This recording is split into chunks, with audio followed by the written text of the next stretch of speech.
Olá a todos. Então, aqui eu estou trazendo um resumo do Congresso Europeu de Oncologia, a ESMO, que acabou de acontecer agora em outubro, e teve muitas novidades para tumor neuroendócrino. Eu tive o prazer de organizar toda a parte de neuroendócrino, a grade de neuroendócrino desse ano do Congresso. A gente conseguiu trazer muitas coisas, muitas novidades, todos novos, teve atualizações, etc. Mas o que eu quero trazer aqui é aquilo que imediatamente já pode mudar a prática, mas também o que está por vir de novidades.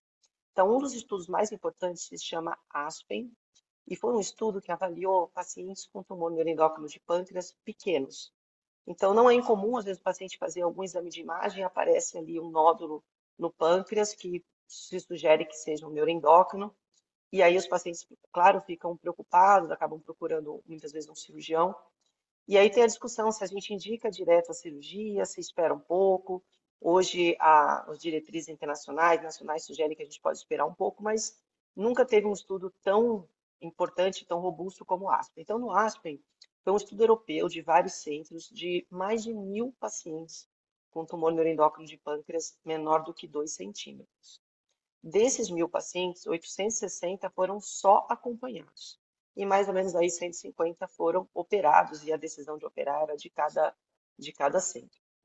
É importante dizer que esses pacientes tinham um tumor menor que 2 centímetros e não funcionante, ou seja, eram tumores que não produziam hormônios que causassem sintomas para o paciente. Então, obviamente, se tiver sintomas, tem que operar para a pessoa se sentir melhor. Mas quando eles não produzem sintomas, aí fica sempre essa dúvida. Muitos têm um crescimento lento, né?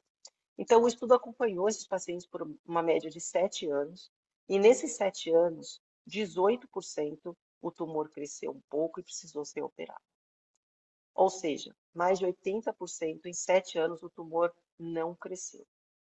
E desses pacientes que operaram, esses 18%, mais ou menos aí 15, 16% tiveram complicações graves da cirurgia. Então, qual foi a mensagem principal do estudo? Que muitos pacientes realmente não precisam operar, podem só ser acompanhados. E quando, até porque assim, quando opera, alguns podem ter complicações graves. E é na prática, né? Como que isso se aplica? Então, assim, pacientes que têm um tumor pequeno, menor que 2 centímetros, mas tem que ter a comprovação por biópsia, muitas vezes por ecoendoscopia, para ter certeza que é um tumor de baixo grau, preferencialmente um grau 1. Tem que ter avaliação pelo exame do PET scan galho 68 para avaliar o corpo inteiro, ver se realmente o tumor está só ali. E aí, assim, sendo grau 1, sendo um tumor que o PET scan marca só ali, a gente está autorizado a só acompanhar. Esse acompanhamento deve ser feito com ressonância, preferencialmente, se não com tomografia, a cada 6 meses, mais ou menos, para acompanhar se cresce. Se começa a crescer, obviamente, que aí está indicado a cirurgia. Mas a mensagem é, boa parte das vezes o tumor não cresce quando eles são de baixo grau e o paciente pode ser poupado de uma cirurgia aí que cause problemas. Depois teve uma série de estudos, dois principais, um europeu e um chinês, com novos radiofármacos. Então, lembrando que o radiofármaco é uma molécula radioativa acoplada ao análogo de somatostatina. Os tumores neuroendócrinos têm alta expressão na célula, né, daquela proteína chamada receptor de somatostatina. O análogo de somatostatina vai lá e se liga nesse receptor, como se fosse uma chave e fechadura. Mas no radiofármaco, o análogo de somatostatina é como se fosse um carreador, um táxi, que leva a molécula radioativa e joga a radioterapia dentro da célula neuroendócrina. A gente tem essa modalidade de tratamento no Brasil, se chama lutécio 177 DOTA, e tem novos sendo desenvolvidos. Então, teve esse europeu, que é aplicado a cada 3 meses e não a cada 2 meses, como que a gente usa aqui, e um novo composto chinês, muito parecido também. Então, esses estudos reforçam a eficácia e a segurança desse tipo de tratamento parecido com o lutécio. Boa parte dos pacientes tiveram uma média aí de controle de doença de mais de 2 anos, e mostra que eles são relativamente seguros. Sempre tem o risco do paciente poder desenvolver algum tipo de anemia grave com o passar do tempo, mas antigamente se tinha uma preocupação muito com a parte renal, e a parte renal parece que as drogas novas, com todos os medicamentos, ficam bem seguras. Então, reforça a utilização dessa estratégia. E aí teve toda uma gama, teve 3, na verdade, novos radiofármacos não utilizando o lutécio. mas utilizando uma outra molécula radioativa que emite um tipo diferente de radiação, se chama radiação alfa, enquanto que o lutécio e seus primos emitem uma radiação que se chama beta.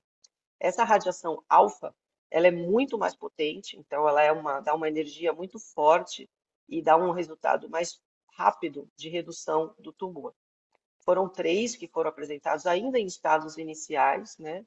E o mais adiantado é o que se chama Actinium 225, que o estudo acabou de fechar para a inclusão de novos pacientes no mundo.